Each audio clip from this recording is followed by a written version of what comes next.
Hey everybody, my guest today is Dr. Alec Stubbs, and we're going to talk about achievement and play. Thank you for joining me. Thanks so much for having me. Yeah, so I'm Alec Stubbs. I'm currently a postdoctoral fellow at the University of Massachusetts, Boston, as part of the Applied Ethics Center in the philosophy department. And also we have a partnership with a nonprofit think tank called the Institute for Ethics and Emerging Technologies. And in the fall, I'll actually be joining the philosophy faculty at Mills College at Northeastern University in Oakland, California, as an assistant teaching professor. Awesome. Congratulations on that. Thanks. It's, as you know, the academic world is brutal. And so wherever you can land, it's an amazing thing. And so I'm one of the lucky ones. So you wrote an article about how our achievement society is burning us out, and that what we ought to do instead is focus more on play. Can you elaborate on that? Yeah, that's right. So maybe a bit of a background as to how I got here, and I can just kind of situate why I'm thinking about the way that I'm thinking about things. So my own work comes from sort of the Marxist tradition, examining questions of work, the meaning of work in our lives, and how we can imagine sort of rearrangement of work that is more equitable, not only in terms of distribution, but also in terms of the quality and the benefits of work that are non-monetary. And so somewhat recently, I've been getting increasingly interested in this question of play, beyond just questions of work and the role of work in our lives. And so I wrote this piece that's focused on this question of, as you said, the achievement society and how the role of play, I think, is severely diminished in our lives, and how we should imagine reasserting play as a kind of fundamental value in our lives. So just to give a brief sketch of the kind of argument that I give, I begin from this perspective of the philosopher Byung-Chul Han, a Korean-German philosopher who's gotten considerably more attention in the English-speaking world recently. And in particular, his book, The Burnout Society, which came out in the early 2010s following the crash in 2008, where he essentially argues that increasingly we are living in what he calls an achievement society, where we as individuals begin to internalize the sort of dictates of productivity and efficiency that are baked within capitalism, and we turn ourselves essentially into achievement subjects. And so we tend to individualize and internalize the sort of pursuit of achievement and productivity and efficiency in a variety of ways. And I'm happy to talk about the various ways that we tend to do that.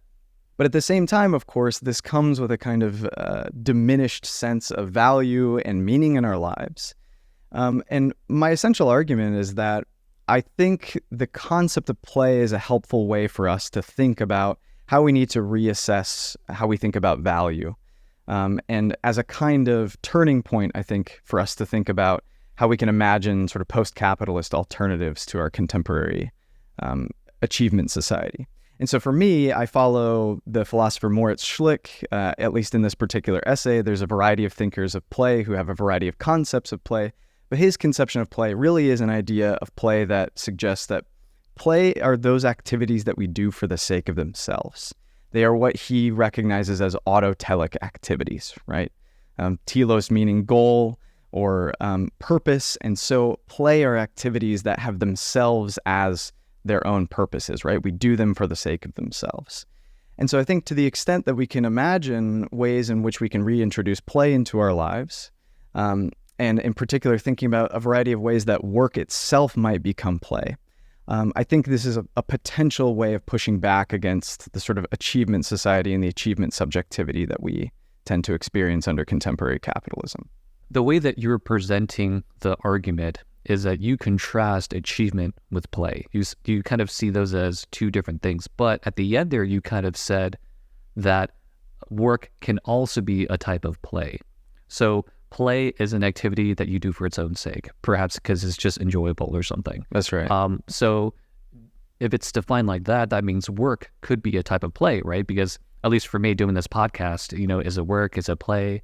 I guess it wouldn't be work because I'm not making any money off of it. So I guess it's play. But if I were making money off of it, perhaps it's still play because I just do it for its own sake. Sure. And, so this is exactly Schlick's argument in this piece that he calls On the Meaning of Life, where he essentially suggests that the meaning of life is something like play. And here he does suggest that work can essentially become play, but only insofar as our work is dictated by the process of the activity itself rather than by the fruits or the outcomes that we are imagining, right? So the real argument here is, in some sense, it is an kind of existential argument about the meaning of our lives and where we find meaning. And for someone like Schlick, and I follow Schlick in this respect, one of the worries about achievement orientation, another way maybe of thinking about it is a kind of instrumentalization of the variety of activities that we engage in, or sort of thinking about the ways in which we engage in the world as utility-focused, outcome-oriented. To the extent that we do that, our meaning always ends up being deferred, right? So, the sort of Sisyphean image, right? Our myth of Sisyphus gives us a nice image of thinking about the kind of constant pushing a boulder up the mountain only for it to fall back down again. And so in some sense, prioritizing play is a prioritization of the sort of process orientation, finding value in the thing for the sake of itself, which doesn't mean that it doesn't have positive outcomes, right? You're producing this podcast, it has several thousand listeners, and I'm sure it's going to continue to grow because it's an excellent podcast. But exactly as you say, what you're driven by is sort of the intrinsic value that you find in the activity itself. And so I think that is Schlick's perspective, and that's my perspective here as well. Okay. So now I have kind of like a two-level question, right? And that's the nature of play and its relation to intrinsic value. So some people think, or you could think, that play is in itself intrinsically valuable, okay? But the way that you're describing it, it sounds like what constitutes play is you finding intrinsic value in that particular activity.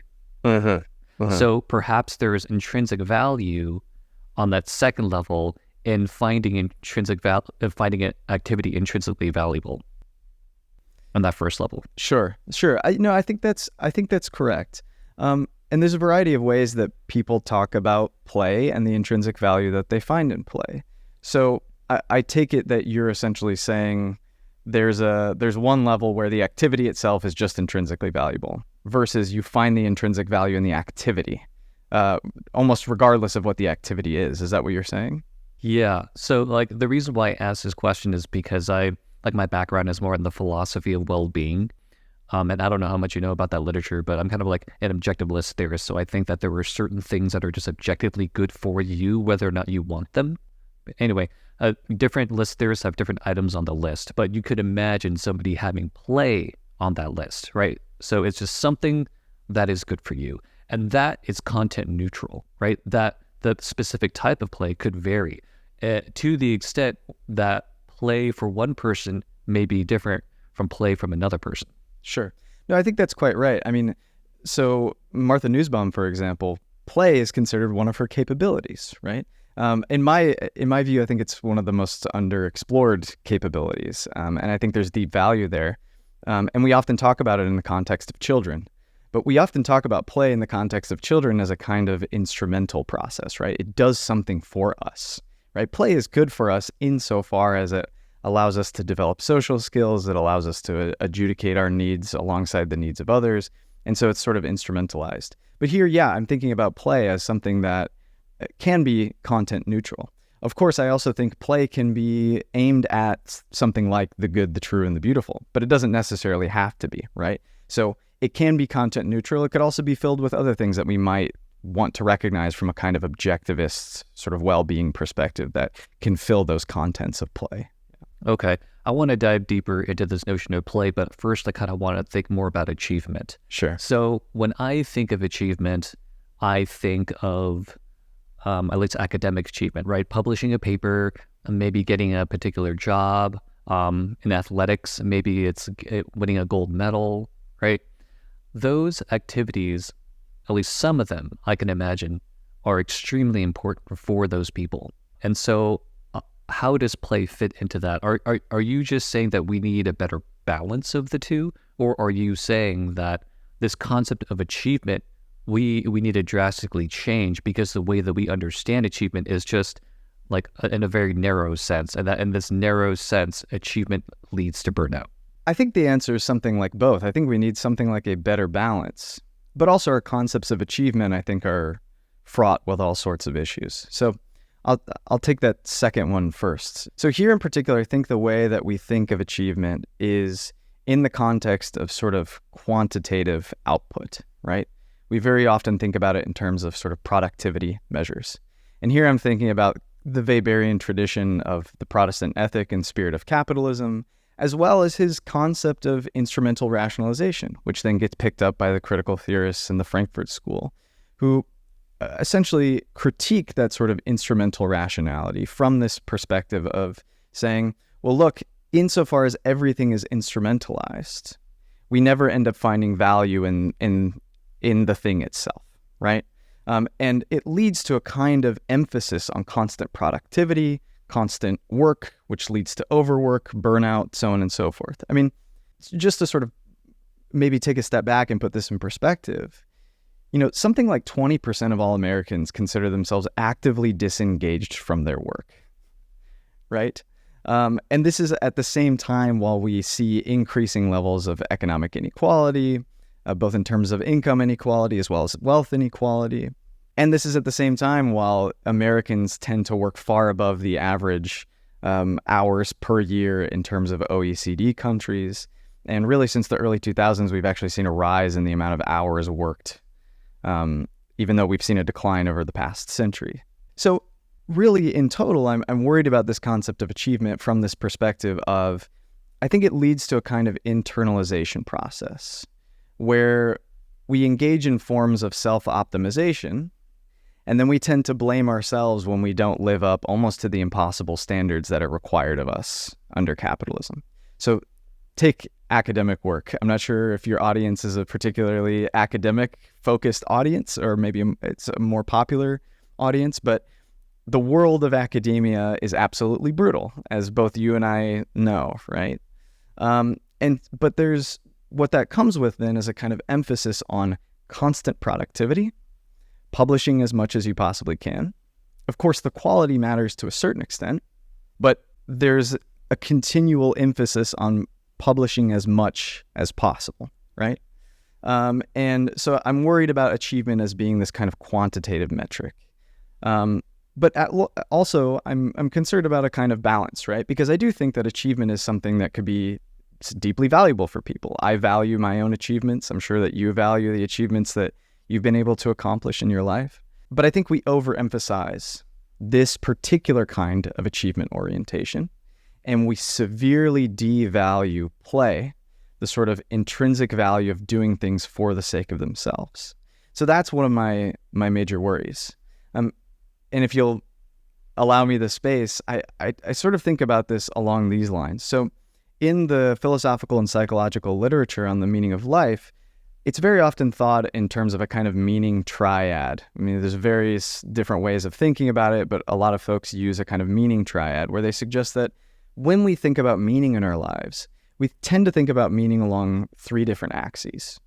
The first is a sense of purpose, right? My life has some kind of purpose that it's aimed towards something greater than myself that gives me a reason for getting out of bed every single morning. We also tend to think about meaning in life in terms of significance, right? What effect do I have on the world around me? How can I do something that is beyond myself? And then we also tend to think about meaning in terms of intelligibility and coherence, right? How does my life hang together in kind of a coherent way? And I think we end up devaluing something else that doesn't make it into that picture, which is something like play, which is, I think of as a kind of experience of immanent meaning, meaning that we can find immanently. It's a sort of like pre-reflective experience of meaning. It's something that we get lost in, right? We often think about things like flow from Mihai Csikszentmihalyi and other folks who've done flow research. And so I think in the context of this meaning conversation, I also think sort of in contrast to achievement orientation, play is also a form of meaning that we end up missing out on because we have severely devalued it. I hope that's okay. I've gone a lot of places, but... I see what you're saying. I think it's really understandable, at least from my perspective, because like we both know in academia, it's publish or perish, right? You just have to pump out these articles and, perhaps books. And it's such a tedious process, and I can totally understand that the vast majority of people, or at least the majority of people, don't really enjoy their work, like how they make their money. But I wonder if it's because they just don't have the right kind of work. Like maybe you don't enjoy working in customer service. Okay, it's not for everybody. Maybe you would be a better plumber. Maybe you would be happy being a lawyer, right? So it's not necessarily an achievement problem. It's just you haven't found your work problem. No, so I think we probably agree here. Although I would say in some ways it is an achievement problem insofar as achievement is measured in terms of kind of quantitative metrics, in terms of output, productivity, efficiency, so on and so forth. So my big worry here is that this sort of suggests that this is the dominant form of how we measure success, rather than, I think, what you're suggesting, which is maybe it's the case that a vast number of people simply don't have access to work that is deeply meaningful to them. And I would suggest, yes, that is actually the case. And Schlick's point, where he suggests that work could potentially become play, is precisely that if we can build a world in which people increasingly have access to work that they value for the sake of itself, then people are no longer sort of subject to only valuing the work for the kind of productive, quantitative output that they get from it. Which is not to suggest that, we should not value the kind of remuneration that comes from work, of course, right? I'm a socialist. I believe that people should be paid significantly more than they currently are now. I believe that people should have a voice at work. But I also think that suggests that we need to fundamentally rethink the quality and meaning that people have in their work. Yeah. Interesting. Okay, yeah. So you're operating with a pretty narrow definition of achievement, whereas like in my mind, an achievement is you successfully doing something that's difficult for you. Sure. Right. I think that's right. And, Byung-Chul Han's perspective, where he's pulling this notion of achievement from his book, The Burnout Society, his concept of achievement and achievement subjectivity really is this kind of internalized practice where we engage in a form of really self-optimization. And it's a kind of constant self-optimization, right? And so the worry is that we view everything through this lens of self-optimization rather than the kind of intrinsic value that we can find in doing things for the sake of themselves. So continuing on this path of the sort of academic critique, since we're here and that's what we're talking about, I have found myself writing for the sake of my own productive output and efficiency, rather than because I find the work that I'm doing intrinsically valuable, that I find the questions that I'm after intrinsically valuable, that I would do it whether or not I was being paid to pursue these kinds of questions and I had access to that time, right? So the big worry here is that achievement in this context really is a kind of quantifiable self-optimization, the self becomes an endless project worry, rather than viewing our experiences through this lens of play and trying to maximize the experiences of play in our lives.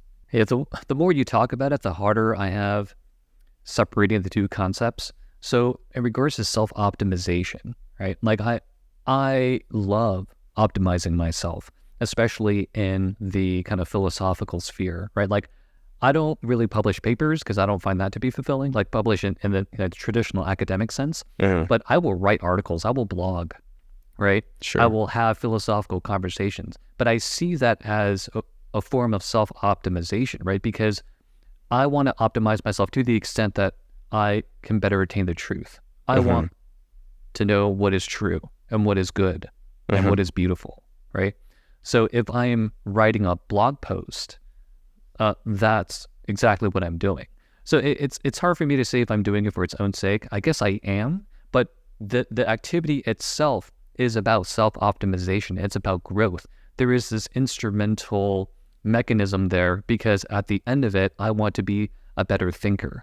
So how does that fit? No, I mean, I think that's quite right. I think all of us are driven by that to some extent.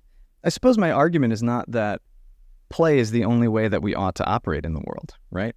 It's not my claim. My claim is essentially that we have an overemphasis on this kind of self-optimization, achievement orientation version of subjectivity. And I think we diminish the value of play to our own peril, right? And so it isn't to suggest that we can't self-optimize, right? Of course, I have all sorts of things that I'm trying to achieve, that I deeply value, that I want to continue to publish and show up on podcasts and hopefully perform well, so on and so forth. But to the extent that that is sort of the ruling order of our day, and we therefore miss out on these other deeply meaningful experiences that we can get through play, I think we end up missing out on a whole other value of meaning in life. And so I think really self-optimization and achievement subjectivity is detrimental insofar as it does lead to something like burnout. To the extent that it is a kind of Aristotelian sort of flourishing move, it seems to be less detrimental. But I worry that that is not our conception of achievement that we operate with, right? We're operating with a very different conception of achievement. And I think my claim is, and I don't think this is a radical claim, that to a large degree, it's because those conceptions of achievement are really not up to ourselves. It's really kind of a heteronymous conception of achievement, right? And this follows largely from, the Marxist tradition that critiques capitalism from the perspective of it being an alienating process.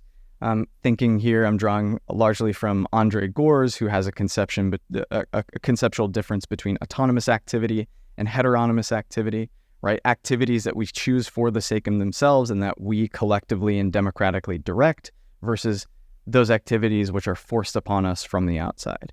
So I really think the kind of achievement subjectivity that I'm talking about here is really a kind of heteronymous, externally imposed conception of achievement that valorizes self-optimization and efficiency, not for the sake of your own flourishing, but really quite often for the sake of profit-making and the productivity of those industries that we work for. Okay, yeah. So then there are a couple different levels to this argument then.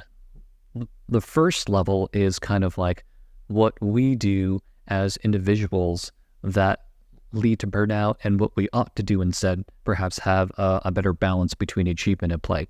The other level of the argument is a political philosophical one, right? Which is a more just society is one that is less capitalistic perhaps and more socialist, because part of what characterizes a capitalist society is people needing to work jobs that they don't like to make money to, pay the bills and stuff like that. So there's like this broader systematic argument there as well. That's quite right. I want to separate the two. Okay. So in regards to, people just working jobs that they don't like, I think a significant, if not most people work jobs that they don't like. But is that necessarily a problem with achievement though? Right? Because if you just found a job that you enjoyed, then I would think burnout rates would significantly be reduced. You know what I mean? So it's not necessarily an achievement problem, it's just an enjoyment problem. Sure, although I suppose what I would suggest is I'm not convinced that you can separate those two arguments. So let's say you find a job that you do enjoy. But at the same time, even though you may enjoy that job, I enjoy my job as an academic. I'm sure you do as well. I hope you do. I wish for you the best and that you enjoy your job. But insofar as I am also subject to dictates that are not of my own making, not within my own democratic control, I can still experience burnout despite the fact that I find deep joy and value in what I do, insofar as I am pushed towards this kind of productive, achievement-oriented perspective. So I actually think you can experience both. You can experience deep joy and value in what you do, and at the same time have these external heteronymous pressures that lead to experiences of burnout. And in fact, there's data that suggests exactly that, right? People see work as central to meaning in their lives in a variety of ways, and yet because of the pressures they're under, they still experience burnout. I think teachers are kind of the classic example here. Teachers, healthcare workers who might find deep value in what they do, And yet, because of the external pressure that they find themselves under, they still experience burnout.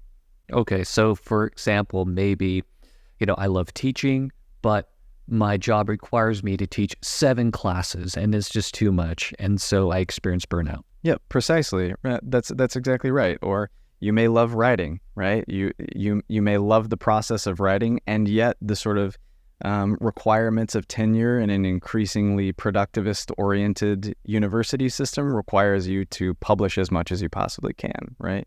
You may love taking care of people as a nurse, but because of the pressures on our healthcare system, you're asked to work longer hours with fewer and fewer resources. So, right, we can think of a number of examples of this being the case. Yeah. Okay, so let's say I love teaching and I teach 2 courses, and that's all I'm required to do. Is that achievement or is that play? I don't think I would necessarily say there's a clear division between achievement and play here, right? Again, I think insofar as we define achievement orientation and achievement subjectivity as a sort of push to optimize, maximize, make maximally efficient, make maximally productive, that doesn't necessarily have to be completely at odds with play. You may end up being very productive because you engage with things in a playful manner, because you are driven by the deep value that you find in the activity itself, right? And this goes back to Schlick's perspective, which is to say that work can eventually become play if it is governed by the value that you find in the activity itself rather than purely by the fruits of its labor, right? So I think that distinction is perhaps the important one. How are we defining work here? Is it just something that you do for money? So that's a great question. So there's an entire field that has been debating this for a long time, right? Schlick thinks that we can define work philosophically by that which we do, which is done for a sake of necessity, right? Whereas play, in a philosophical sense, is that which we do for the sake of itself. But in terms of economic definitions of work, Schlick believes that we can define work as that which leads to some kind of useful output. And so I think the difference here is we may have a philosophical concept of play that allows us to understand we can engage in economic activity, work, in a playful manner. So that, I think, is the difference, right, between a philosophical and economic definition of play versus work. So when I think about play, the first thing that comes to mind is games, and in my case, video games, right? And I have to admit, if I'm playing video games for more than 2 hours a day, I feel bad. I feel a little guilty because I'm not being productive, right? And I'm not sure how much of that is because I've internalized this capitalist society that we live in, or I've internalized the system of like academia and like what it means to be a successful academic. But I feel it, right? And so I reserve a number of hours in the morning for me to do academic stuff, which I enjoy. I really enjoy. I love thinking and talking and writing philosophy, right? I love doing this podcast. And I feel great if I actually spend, 4 or 5 hours doing that every day. And I want every day to be like that, right? But I never feel great after I play a video game. Usually not. It's just not an activity that I find contributes that much to the quality of my life. Yeah, that's right. So I've been thinking about this a lot, and I think this became particularly salient over COVID, where we were locked indoors, and it was much easier for us to play games all hours of the day for a variety of reasons. So I think there's a distinction between play and games that's an important one. So the play theorist Miguel Sicart says that when we think about games as it relates to play, we're like the fool who's staring at the finger when the wise man is pointing at the moon. In some ways, we miss the broader point of play if we only think about play through the lens of games. And the reason why I say this is, and I haven't thought about this in significant detail, but maybe we can work this out together. But my hunch here, my intuition is that there's something about contemporary video games, for instance, that have a lot of heteronymous pressure associated with them. There's a lot of sort of built-in addiction mechanisms, right, which are built off of sort of the same psychological tendencies that are exploited in gambling, that I think can often get in the way of us finding deeply meaningful experiences there. But at the same time, very often, not always, but video games sometimes isolate us, right? If they are individual practices, we will often not find ourselves playing with other people. Sometimes we do, sometimes we don't. But I would say when I play video games and I'm playing with my friends and my family, it's a mechanism for me communicating and engaging with my friends and family.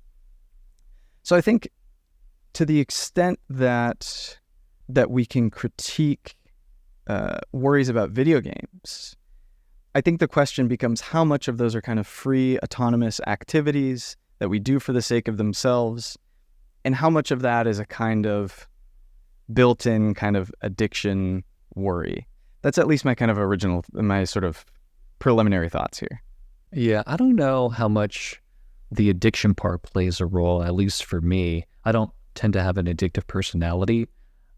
Sometimes I just want to relax, and so I end up playing a game. It's like some casual game that, it's not like those free games that have like some loot box mechanisms that are really, I feel like, do play on people's gambling addictions. That's what I'm thinking about here in particular, right? Yeah. No, I mean, like just maybe like some puzzle games or something. Sure. They're not necessarily addictive in that sense. But if I spend a couple hours doing it, it's just, I don't know, like I just don't feel that I have been, I don't think that those were 2 hours well spent. Now, if I'm playing a video game with friends or playing a board game with friends or something like that, then that's different, right? But then I don't think it's the play aspect that's doing the work there. I think it's the social aspect that's doing the work, right? Like I think friendship, loving relationships, I think those are intrinsically good for us, right? So kind of like what you said, the game is just the medium that's fostering these type of relationships and these experiences. So I don't see playing a significant role. Sure. So that's where I think the distinction between play and games is actually very useful. Because if we're thinking about play in this philosophical sense, as those things which we do for the sake of themselves, something like socializing with others are things that we do for the sake of themselves. And I think also thinking about, okay, so use the example of video games, but what about the artist at play? People who engage in artistic, creative activities are very often at play. We use the language of being at play. And if play is defined as those things which we do for the sake of themselves, even if those are individual practices that we don't do alongside other people, I know plenty of artists who would suggest those 2 hours weren't 2 hours wasted, right? Or even playing in the context of playing a game of soccer, right? Whether it's with my friends or even alone, right? I may be outside playing, juggling the ball, right? But I nonetheless find that deeply valuable because of the fact that I'm doing it for the sake of itself. So I see what you mean. I do think the socialization is obviously key there. That's what's playing a role in large part here. But I think there's a way of still suggesting, but there are a lot of things that we call play that we actually deeply value because they are play, not purely for the socialization aspect. So that's why I think it's important to distinguish between play and games. I think the art example is good. So I paint on my iPad. In fact, like I painted the art behind me, and I enjoy it deeply. I love doing it. And if I spend 2 hours painting something, I don't feel like I wasted those 2 hours. But to call it play, I almost feel like it's not inappropriate, but it's just a really broad definition of play at that point, right? Like, let's just kind of call it something else, like autotelic activities. Sure. Because and then that would be different, right? Because I think I have a particular conception of play that's more narrowly defined. And that kind of leads to my next thought, which is I wonder if there's a asymmetry between how we're defining achievement and how we're defining play. Like perhaps the definition of play is so broad and we're contrasting it to a definition of achievement that's very narrow. I almost have a broader definition of achievement and a more narrow definition of play. Sure. So, I mean, it may be the case then that, you and I would use different definitions to define achievement, right? You might have a different language rather than, building off of the Byung-Chul Han position of achievement and say, well, the better way to talk about it is sort of like productive efficiency or something like that. Whereas, as you're saying, I have a much broader definition of play, and maybe you would want to narrow it to something like autotelic activities. If that's the case, then that's fine. But I don't think it ends up making a difference in terms of the actual argument itself, which is that there's this thing, which is the kind of instrumentalization process of trying to find meaning in instrumental activities that are often driven by external factors, often sort of productivity, efficiency forms of external factors, versus the deep value that we find in things that we do for the sake of themselves, that have autotelic or intrinsic properties to them, right? So if we want to talk about that as play, if we want to talk about that as achievement, I don't think that ends up making a difference in terms of the fundamental argument that's being made here.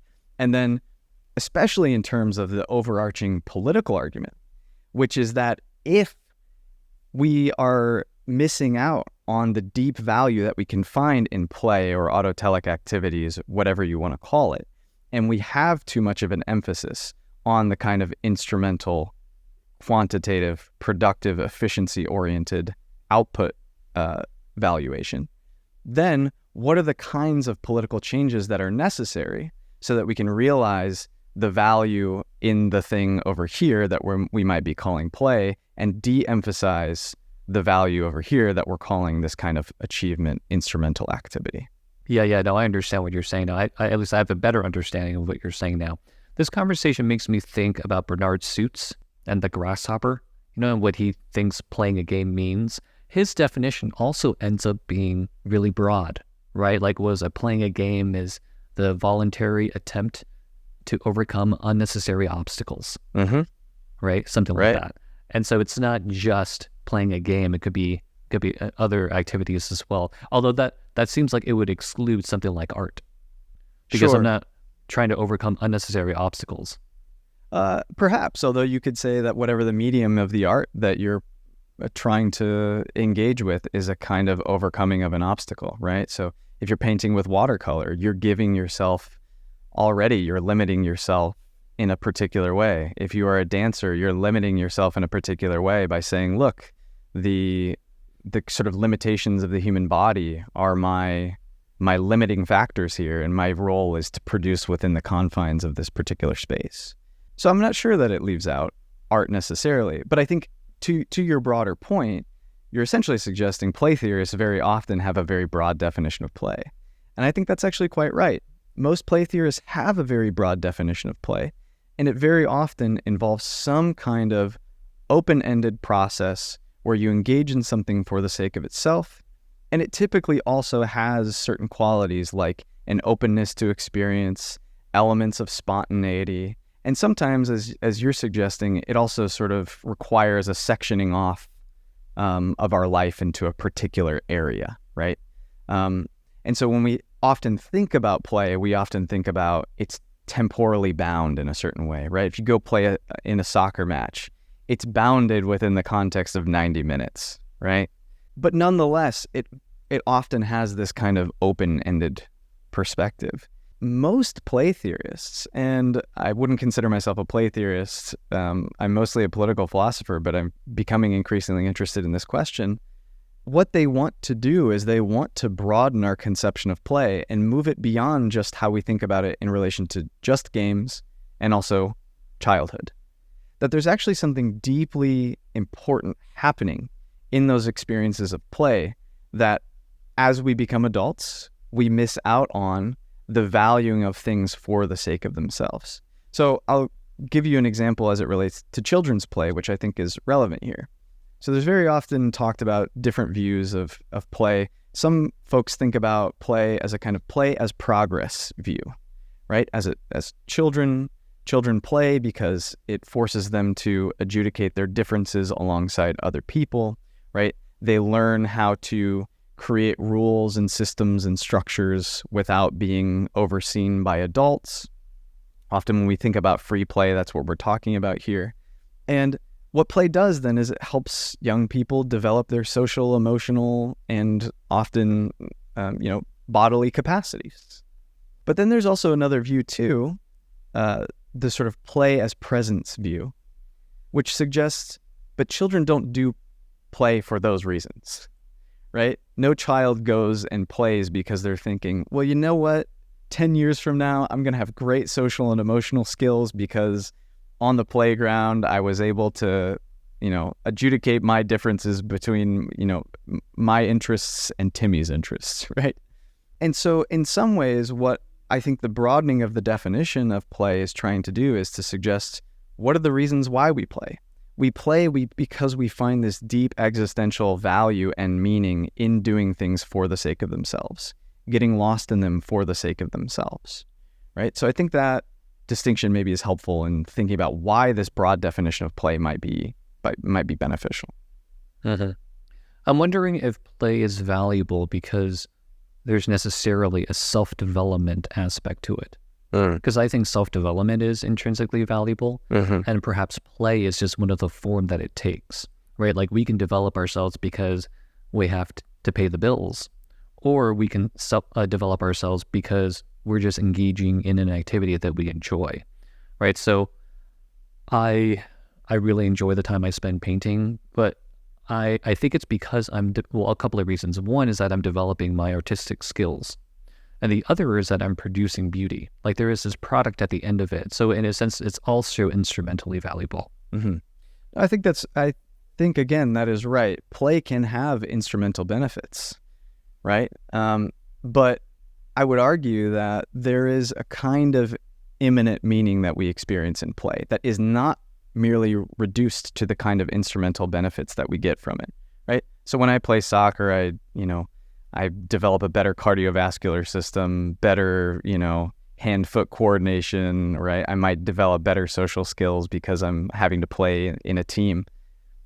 But I also want to suggest that there's this deeply meaningful experience that is almost pre-reflective that occurs because I'm doing something for the sake of itself. And the kind of emotional content of that meaning is something like the experience of joy, right? Which is just found in the immediacy of the experience, right? So I think also there might be a kind of corollary here with something like love, right? So love has instrumental benefits, of course. I think it's very likely the case that there's nothing that has only intrinsic value, right? There's always going to be some kind of instrumental value tied to it. But of course, when I love someone and I experience love, it is not only for the sake of its instrumental benefits. It's because of the intrinsic value of that emotional experience. I think something similar is happening when we play. Yeah. So then it is kind of like an intrinsic good. I'm wondering what the relationship is between play and fun. You mentioned joy. Perhaps joy is just a synonym for fun? I was actually talking to another person about this somewhat recently, and he suggested something similar. He said that the emotional content of play is actually fun and not joy. And I think that's an interesting perspective. Sometimes that might be the case. But I've played many soccer games in my life and had many playful experiences that aren't always fun, but they can be deeply joyful, right? So you may experience deep struggle and kind of antagonism within the context of something that you're playing through. And yet it's not always fun, but deeply joyful. As a painter, I imagine it's not always fun. Yeah, it's certainly not always fun. I would say most of the time it's not fun. Fun is just not the right word, but I don't know if joy is the right word either. So the reason why I use joy is because that's how Schlick talks about it. So Schlick wants to be careful to distinguish between like mere pleasure, which he says sort of it smooths the empty face of human experience, right? It's a kind of just smoothing experience, right? Mere pleasure is not what we're after. It's not a kind of hedonistic perspective. That there's something greater here. There's something like the experience of joy that we're experiencing when we engage in forms of play. And I wouldn't suggest that joy is only to be found in play either. But I guess the reason why I would push back against fun or maybe even pure pleasure is to not just merely reduce it to a kind of a hedonistic value or something like that. But I haven't quite figured out exactly what that emotional content is. But I think joy maybe in some ways it's the closest thing that I have to describing what happens there. So I kind of want to shift gears and kind of talk about the political argument that's involved here. So it sounds like what you're saying, but correct me if I'm wrong, that it is intrinsic to the nature of capitalism that we focus so much on achievement or this like instrumental productive mindset and lifestyle rather than on play. Am I correct? So I think that would be correct. The reason why I think this political argument is important is because in many ways it goes back to a very kind of like esoteric discussion in Volume 3 of Capital, where Marx says something along the lines of there's these two realms, the realm of necessity and the realm of freedom, and there has been an endless debate in the Marxist tradition about whether or not the realm of freedom, real free experiences, can happen in the realm of necessity, which is the realm of having to engage in productive activity out of necessity, right? Because we just need to continue society, because we need to continue our lives, so on and so forth. And so there's this huge debate about whether or not it's possible for us to find freedom in that realm of necessity, right?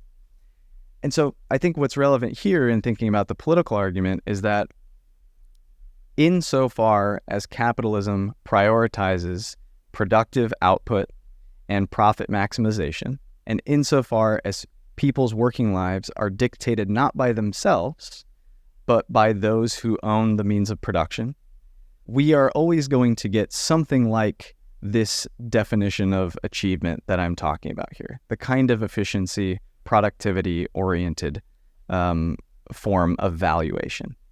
And it is not to suggest that any form of socialism necessarily means that we will suddenly realize a more playful experience where all of our work is fully autonomous, fully free, we value it for the sake of itself. However, what I do want to suggest is that we need to think about alternative political structures that allow workers themselves to dictate their own working conditions, such that it could be possible that rather than being dictated purely by the profit and efficiency motives, there's also an emphasis on developing and performing work that is deeply valuable for the folks who engage in that work. Going back in some ways to our earlier conversation.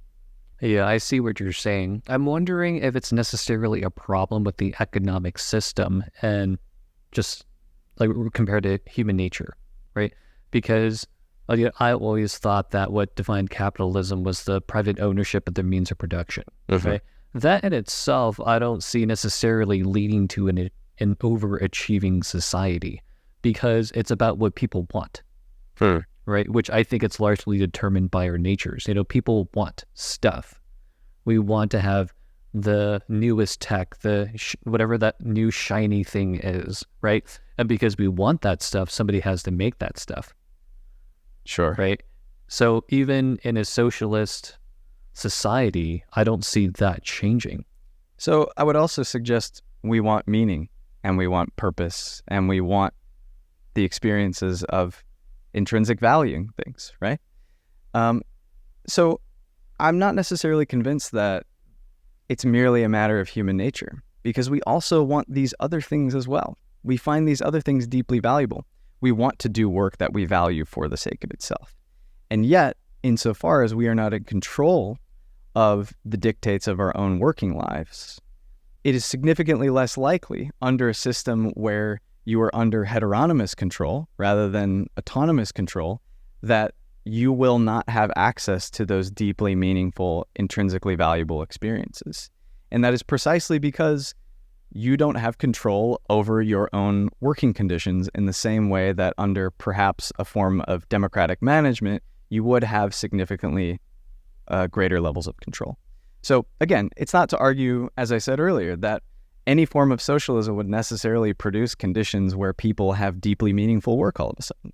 That is itself a process and a kind of experimental process that we'd have to engage in. However, what I am suggesting is that democratic control within the context of the workplace is a set of conditions that is much more likely to lead to developing working conditions that people find valuable and much more meaningful than under our current economic conditions. And there's a few examples to suggest that that is the case. Worker cooperatives, for instance, folks that work within worker cooperatives report higher levels of meaning and value within the context of their work, even independent of the fact that they are remunerated at higher rates than typical capitalist enterprises. So again, the argument is not that socialism is some, magic pill, but rather the structural conditions under capitalism make it significantly less likely that people find meaning and value within their work. And if work could potentially become playful, it's also significantly less likely under capitalism that work could become something like play. Like now we have to kind of go into the definitions of capitalism and socialism, right? Because when you said, what was it, like worker co-ops or something like that, or perhaps like where companies are, all the workers own a share of the company, right? Would that in itself be a socialist society? Or like, it just seems like we can have something like that under capitalism. Sure. So you're right. We need to get into different definitions of capitalism and socialism. Very crudely, as you said earlier, capitalism might be something like private ownership of the means of production, and that includes a variety of different things. There's markets for goods and services, there's a labor market, and then there's a market for investment, right? And all of those end up in some form of private ownership model, right? Rather than a kind of democratic or public ownership model. And I would suggest that socialism, because it's difficult to simply have a clear and simple definition, we can say that societies are more socialist the more that certain elements of an economy are democratized. I think that might be kind of the simplest way of us thinking about it. So you can think about, for instance, the democratization of investment. Right now, Wall Street is a series of broadly private investment structures rather than a public investment system. We could imagine a kind of set of public banking institutions, right? Or within the context of the firm, right? Rather than private ownership of the means of production, we could have something like democratic ownership of the means of production.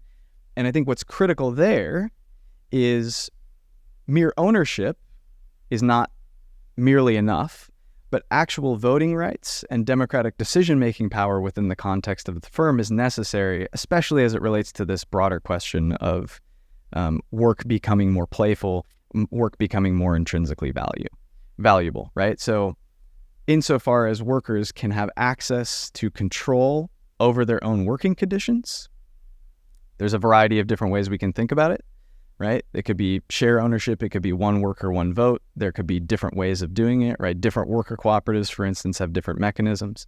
But insofar as there's a mechanism for democratization within the firm, I think that leads to a greater chance of people realizing that kind of deeply meaningful work.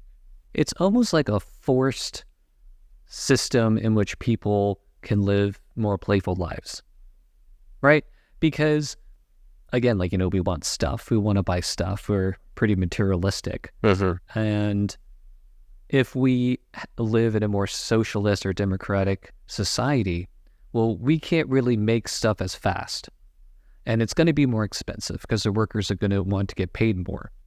So I can no longer get, the new MacBook Air for this amount of money at this time. Perhaps this level of tech will have to wait 5 more years or 10 more years in order for us to develop it, right? Because people aren't just going to be pushed to be, working at the level of like robots, right? You're just like, no, I want to be able to take breaks. I don't want 40-hour work weeks. I don't want to work as much. I want to get paid more, which means you as a consumer must pay more and for the same thing and must wait longer for that thing, right?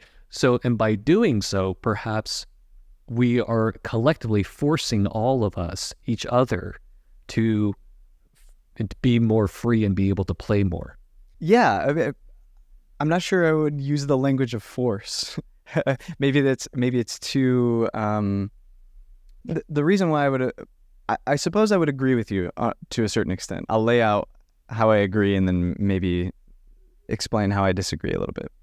I agree that, yes, then perhaps what we are after is something like a reduction of the work week, higher pay for workers, greater control within the workplace so that workers can determine their own working conditions, right? That's something that we haven't even talked about, is the lack of leisure time within the context of contemporary American society, right? I think that is another example of where we are severely diminished in terms of our capacity for play. So I agree to that extent. But in some ways, I actually might disagree in terms of the sort of productive efficiency of something like worker cooperatives versus traditional capitalist firms. So there's a significant amount of data out there that suggests that actually worker cooperatives are as efficient, if not more efficient, than typical capitalist firms. And so it may not necessarily be the case that we have to wait, an additional 10 years for a particular product. We also know that public investment funds were absolutely necessary. DARPA was necessary for the development of the internet. Pretty much everything that fit within the iPhone was developed by the US government themselves. So I think there's actually ways to suggest that things could be as efficient, if not more efficient. But I agree with you to the extent that there's also a mechanism here of significantly reducing the amount that we work and freeing up a significant amount of leisure time. The reason why I would disagree with the language of force is I think currently our economic conditions means that people are forced to work long hours for low pay for the sake of the profit of the company that they work for. And they're forced to work rather than experience those things which they deeply value for the sake of themselves. And all polls pretty much indicate people would take pay cuts for increasingly meaningful work, which I don't think is the answer, of course. But people recognize that they're missing out on deeply meaningful work. They also would want to radically reduce the amount that they work. So increasing leisure time, I do think, is a part of it. And the other reason why I would disagree with the language of force is because ultimately what we're talking about here is the democratization of certain elements of our economic institutions. And so insofar as democracy is central here, I wouldn't use the language of force. I would use the language of autonomous, agential, right? Efficacious, because now people have equal say over their working conditions rather than having to experience them through some kind of external capitalist force. It's force in one way, but not in another way, I would say. So for instance, I like the fact that my Amazon package arrives quickly. Perhaps if people don't work as much, it's going to take a couple extra days. Maybe, I don't know, right? Maybe, do I like the fact that some people have to pee in bottles when they work at these Amazon packaging facilities? No, but I also like the fact that my package arrives really quickly. Sure. So if we live in a society where people aren't pushed to pee in bottles when they work in these facilities, well, that means they're not going to package as many products, right, per day, which means the shipments are going to be stalled, right? They're going to take longer, right? So in that sense, I'm forced to wait, right? But in the model that we have now, the person who's working in those facilities is kind of pressured to pee in those bottles, yeah, right? Yeah. So so in a sense, we need to design the system such that there is some sort of force involved, right? But that me being forced to wait a couple of days is not a big deal. Right. Especially in contrast to the worker who is forced to pee in bottles. Yes. Right. So in a sense, not all force is equal. It depends on what options that you don't have, right? So that's the way that I was kind of looking at it. That I think I would agree with that. I'd be comfortable with something like that. Yeah. And so I think we can also agree that products would be more expensive and services would be more expensive because workers would want to get paid more. Well, it depends. I mean, right now, significant profits are going to the economic elite, right? Which those are costs that are passed on to the customers, right? So it's something that actually is dependent on an entire economic system changing, which of course I know that we're in sort of utopian land here, but we're trying to imagine alternatives, right? But already the costs get passed on to customers that lead to massive profits that then are not taxed and don't make their way to the general public. So it's not clear that it would necessarily be more expensive, right? Yeah, no. And I don't know enough about economics to actually be committed to any particular position because now, if we're talking about big companies, they're like international, right? And now we're talking about exploiting foreign workers and like what that would look like under the system. Yeah, so that gets really complicated. The other aspect that I wanted to return to was in regards to like this human nature thing. So I would say in certain situations, we are forced to make money. For instance, in terms of healthcare. Healthcare is expensive. And the main concern that I have with being poor is not having access to good healthcare, right? Luxuries, on the other hand, are luxuries, right? They're optional. And I think what part of the problem is that we are so materialistic that we will want so much production value that pushes and exacerbates this problem, right? If nobody wanted the newest iPhone, if nobody wanted, the newest Tesla, then the pressure to make those things was significantly lessened, right? If there's no demand, then there wouldn't be a supply, right? So I think there's this element of human nature involved here. It's like we fundamentally like new, shiny stuff. We also like play. We also like socializing. We also like meaning, but we also want the newest iPhone. Sure. Right? Go ahead. Yeah, so to a certain extent, I feel like the problem could be addressed if we weren't so materialistic. If all of us collectively were not so materialistic, if we were all minimalists, I think it's freedom enhancing, right? Minimalism is freedom enhancing. But of course, there are certain areas where I think we do need money, and that's like stuff like healthcare. So I don't disagree to a certain extent that things would be a lot better if we weren't all materialistic. Eric Fromm talks about this as the distinction between being versus having, right? It's a value metric that values the way that we are rather than the things that we own, right? So it's a fundamentally anti-materialistic perspective. So I agree with you there. But I also think we are subject to a number of pressures that dramatically increases our own materialism. Right? So as you say, of course, we love shiny things. We want shiny things. Everyone wants the new iPhone. But marketing would not be as necessary as it is, and it wouldn't be as prevalent as it is if we just had these simple built-in mechanisms that made us want to consume at all costs. So I think we're also subject to constant environmental pressures under capitalism that make us feel our worth through the things that we have, make us feel bad and ostracized when we don't have access to certain material goods that other people don't have. And so I think there are a number of ways that it's not merely a matter of human nature, but also these external conditions that increase consumption and attitudes of consumerism. So I agree with you that life would be way better if we were all significantly less materialistic. But also insofar as our current economic system also prioritizes and valorizes that materialism, I also think we need to fundamentally address our own economic system too. So why wouldn't these commercials exist in a more socialist system? Because if I'm a worker and I partly own the company, I want the company to do well, which means that I want people to buy the stuff that we make. Of course. Sure, of course. So, I mean, I think that it's not that, advertising wouldn't go away, right? Of course, there would be forms of advertising. And we also don't want to live in a world, I don't think, where we don't have access to new goods and services, right? We want new things. And I think it's important to want new things. And we want to increase our capacity to develop new medicines, new technologies, so on and so forth. So I don't think that under a socialist system, advertising would go away. But the pressures are quite distinct here, right? Because the pressures are a difference between private control of not only means of production, but also systems of investment, right?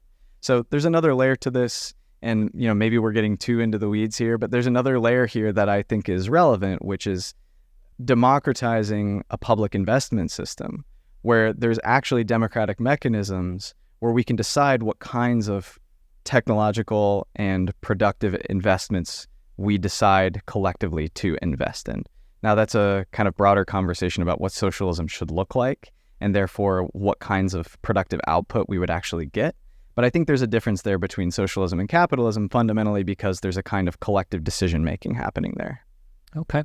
I think it's a good place to wrap things up. Thank you so much for being here. Yeah, thanks for having me. I've listened to a few episodes of the podcast since inviting me on, and I think it's great. And you should keep doing what you're doing because we need more of this.